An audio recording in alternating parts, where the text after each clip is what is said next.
Selamat pagi anak-anak. Hari ini kita sudah sampai di Museum Gumuk Pasir. Museum Gumuk Pasir terletak di Kota Bantul bagian selatan, dekat dengan pantai. Wah, ada apa saja ya di sini? Anak-anak pasti penasaran. Yuk ikuti.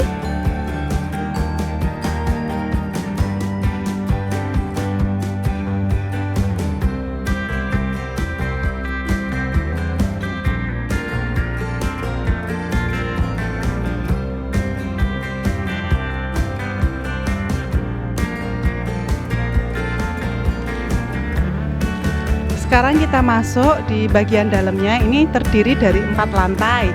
Lantai pertama dinamakan sebagai lantai geomaritme. Itu ada information center, ada zona bahariku, ada zona teras Yogyakarta, ada studio audiovisual. Untuk lantai kedua disebut iptek. Ini ada zona tekno, karto, ada zona pengindahan jauh. Untuk berikutnya pilih interaktif. Kemudian lantai ketiga Gumuk Pasir terdiri dari zona eolina dan zona litosfer. Kemudian di lantai keempat ini ada ufuk Parangtritis. Di sini kita bisa melihat menara pandangnya. Kita masuk ke bagian dalam lagi. Ini ada berbagai kerajinan yang dihasilkan oleh penduduk sekitar. Di sini ada kerajinan dari pandan laut, bisa dibikin anyaman pandan yang menawan seperti ini adalah tempat tisu, kemudian dibikin dompet, kemudian ini juga tempat tisu yang berbentuk bulat, ada juga yang di dalamnya ini ada sendal dan kerajinan lainnya. Kemudian enceng gondok, bisa dibikin kerajinan keranjang seperti ini, bagus sekali. Kemudian yang terakhir ini kayu laut, ini dibikin untuk membuat tisu, tempat tisu. Ini rangkaian kolase dari hasil-hasil kayu. Ini tidak perlu dilakukan pemlituran karena sudah terjadi proses ketika berada di laut, sehingga langsung bisa ditempel untuk menjadi kerajinan yang lebih menawan.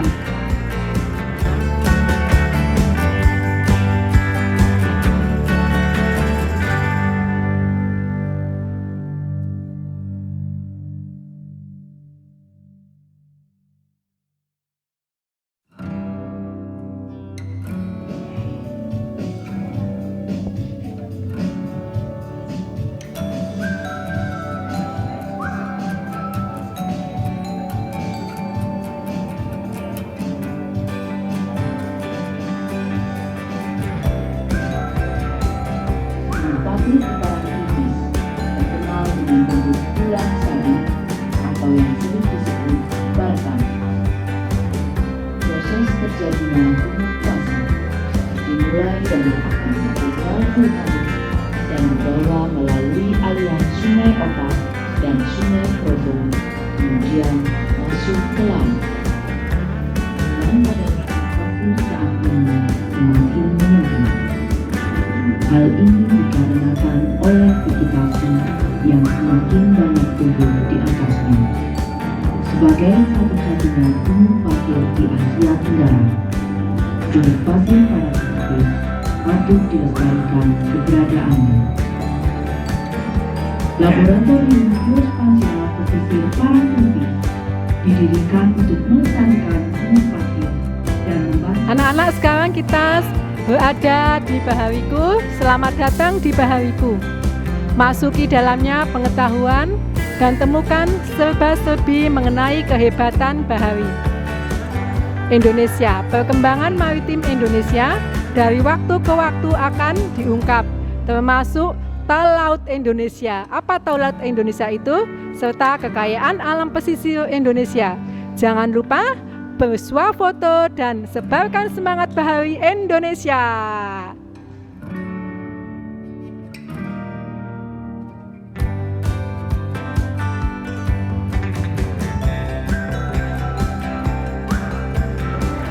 Selamat siang anak-anak. Sekarang Ibu Halo anak-anak, sekarang kita ke bilik interaktif, yaitu tentang telusuri jendela dunia melalui teknologi. Yuk kita melihat di dalamnya. Nah, ini sekarang kita melihat dunia global ya, tentang gumuk pasir. Bisa dilihat anak-anak di bagian ini. Itu ada endapan, ada material. Bisa dilihat dunianya. Seperti itu anak-anak, asik bukan?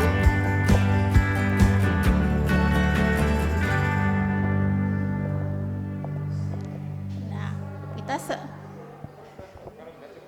udah ya. Kita lanjut selanjutnya ya di bilik-bilik yang lainnya.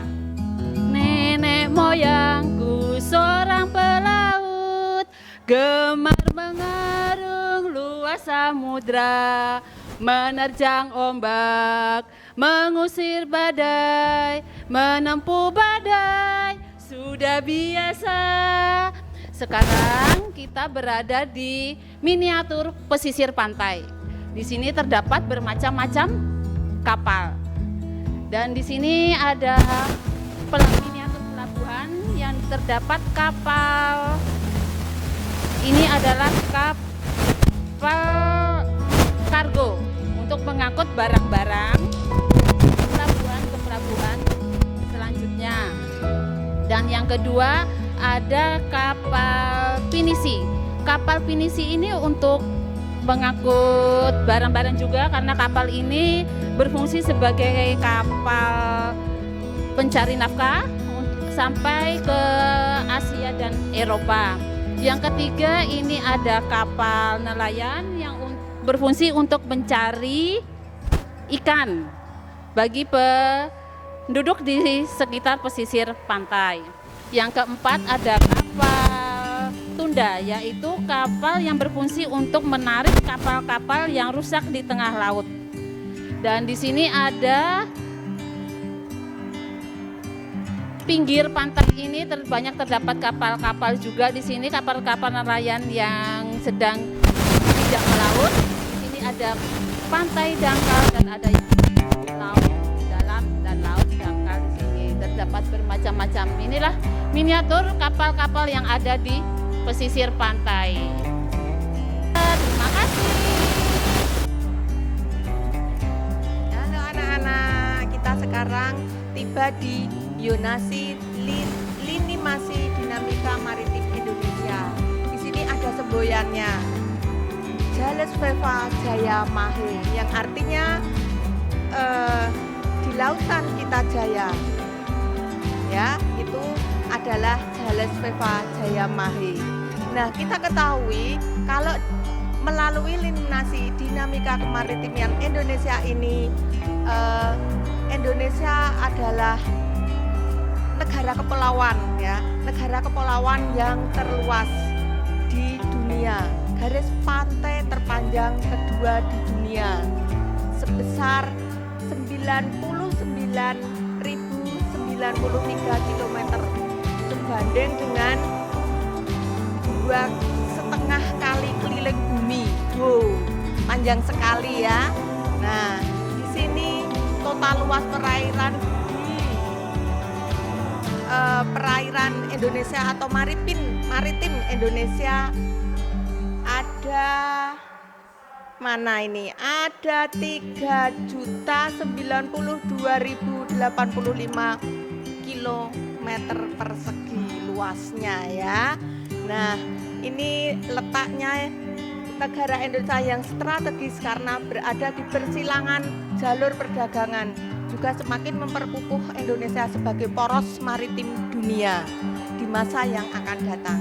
Nah, ini lini masa dinamika maritim Indonesia. Sampai ketemu ya. Terima kasih anak-anak. Halo anak-anak. Kita sekarang berada pada bentuk gambar seperti ini. Silahkan anak-anak mengamati dulu, baru nanti Pak Sol menjelaskan. Di atas tertulis GKKDIY, maksudnya adalah GKK singkatan dari geokologi, kepesisiran, dan kemaritiman, yang mana Indonesia adalah negara maritim. Hal ini dibuktikan di Museum Gumuk Pasir ini seperti bentuk seperti ini. Kenapa? Ini melambangkan bahwa asal mula dari Museum Gumuk Pasir ini adalah dari meletusnya Gunung Merapi. Nah, wujud seperti Gunung Merapi. Sampai wilayah ini tadinya tertimbun pasir, terus karena ada proses geokologi tersebut, adanya angin yang kencang sehingga membelah seperti ini. Nah, Kenapa ini perlu dijelaskan? Karena ini adalah fenomena alam yang menarik yang perlu anak-anak ketahui. Ruang lingkupnya tidak lain adalah ini di sebelah barat itu adalah Kabupaten Kemaritiman DIY, yaitu wilayah Gunung Kidul, yang mana wilayah maritimnya adalah, perlu anak-anak ketahui bahwa Gunung Kidul memiliki keunikan alam sangat unik jika dibandingkan dengan wilayah Kulon Progo. Nah, nanti kita akan menjelaskan sedikit tentang Kulon Progo, yang mana pembentukan Gunung Kidul utamanya dikontrol oleh proses pelarutan solusional khas, dan inilah yang membuat nilai tambah karena keunikan karakteristiknya. Jadi kalau anak-anakku misalkan ke Gunung Kidul, keunikan yang khas yang bisa dilihat terutama di pantai di Gunung Kidul itu akan terlihat bentuk tanah atau bebatuan yang berbeda dengan wilayah yang ada di Parantritis atau dekat Museum Gumuk Pasir ini. Oke, kita berlanjut masih kepada bentuk yang sama. Ini masih melambangkan bahwa ini terbentuk karena fenomena alam dari meletusnya gunung berapi. Yang kedua yaitu Kabupaten Bantul, ya. Kabupaten Bantul terkenal dengan Laguna Purba, Bulak Buntu Agawe Ijo Royo Royo, yang mana tingkat kemaritimannya itu lebih bagus jika dibanding dari Gunung Kidul tadi, di mana wilayah Bantul itu banyak arealnya meskipun sejarah tanahnya adalah sama, tapi banyak hijau daunnya untuk di daerah Bantul. Ya, yang ini juga sudah ditulis, dijelaskan melingkarnya dari fenomena alam itu ternyata bisa dinikmati tadi dari wilayah Gunung Kidul, Bantul, juga Kulon Progo. Seperti yang Pak Sol tadi sudah menjelaskan bahwa yang di Bantul maritimnya lebih bagus daripada yang di Gunung Kidul. Begitu pula ini sedikit menyinggung tentang Kabupaten Kulon Progo, yang mana Kabupaten Kulon Progo itu sudah dijadikan sebagai gerbang pembangunan dengan slogannya Sokon Deso Bangun Ngayuk Jogarta. Maknanya apa? Berawal dari pedesaan untuk memajukan wilayah Yogyakarta. Maknanya seperti itu, ya. Dan di Kabupaten Kulon Progo, kalau anak-anakku pernah ke sana, tentunya anak-anakku heran, kenapa sama-sama tanah maritimnya itu terbentuk dari Merapi tapi kondisinya beda. Ya, karena di sana areal maritimnya lebih subur. Di sana banyak tanaman-tanaman lebih lebat daripada yang di Kabupaten Bantul dan Gunung Kidul. Ya, sekali lagi bahwa ini Pak Sol jelaskan karena terkait dengan keagungan yang Maha Kuasa membentuk suatu wilayah, yaitu kemaritim yang ada di Yogyakarta, yang terbentuk melalui awalnya dari meletusnya Gunung Merapi, sehingga banyak ahli-ahli yang meneliti tentang itu. Oh, ternyata adanya wilayah areal di Jakarta itu yang empu atasnya adalah Gunung Merapi. Banyak sejarahnya berawal dari itu. Ya, anak-anakku, sekali lagi Pak Sol rangkumkan terkait dengan GKK, geokologi kepesisiran dan kemaritiman itu diawali dari Gunung Merapi meletus sampai ke pesisir pantai selatan, yang mana melingkarnya membentang adalah kemaritiman Gunung Kidul, kemaritiman Bantul, dan kemaritiman Kulon Progo. Demikian anak-anakku, tetap semangat dan mudah-mudahan nanti setelah kita bisa berjumpa kembali dalam pembelajaran yang ada, dan mudah-mudahan kita bisa ke sini secara bersama-sama. Selamat siang, terima kasih.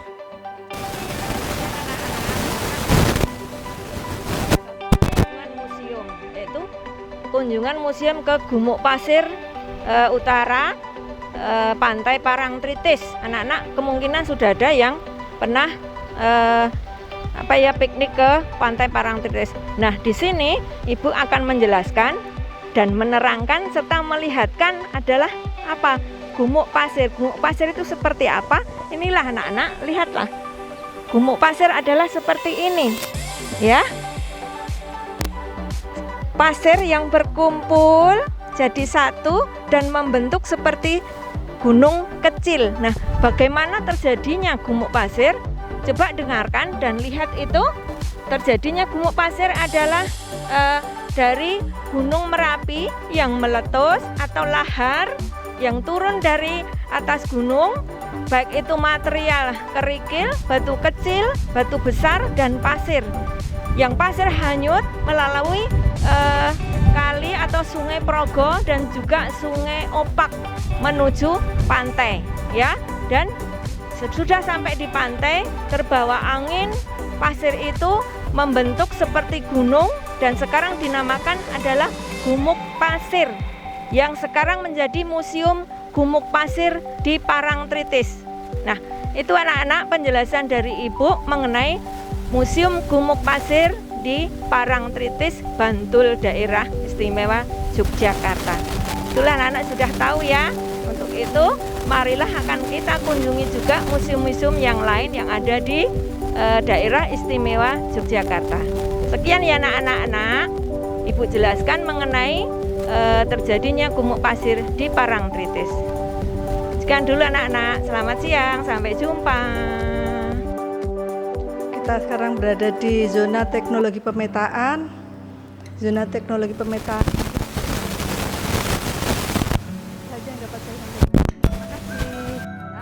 Hari ini kita ada di lorong pengetahuan. Di sini anak-anak bisa melihat proses terbentuknya endapan pasir. Ini melambangkan atau menggambarkan tentang bagaimana gumuk pasir itu terbawa dari Gunung Merapi melalui Sungai Opak. Kemudian gumuk pasir itu nanti akan terbentuk seperti ini. Ada gambarnya, tahapannya di sini dari terbawa air ke laut, kemudian terbawa angin dan akan membentuk gumuk pasir. Anak-anak bisa lebih jelas lagi untuk datang ke Museum Gumuk Pasir. Terima kasih. Halo anak-anak sekalian, ketemu dengan Pak Har. Di sini Pak Har menjelaskan bermacam-macam pasir. Di sini ada pasir putih yang berasal dari Malimping, dan sebelahnya lagi ada Muara Grindulu dari Kabupaten Pacitan.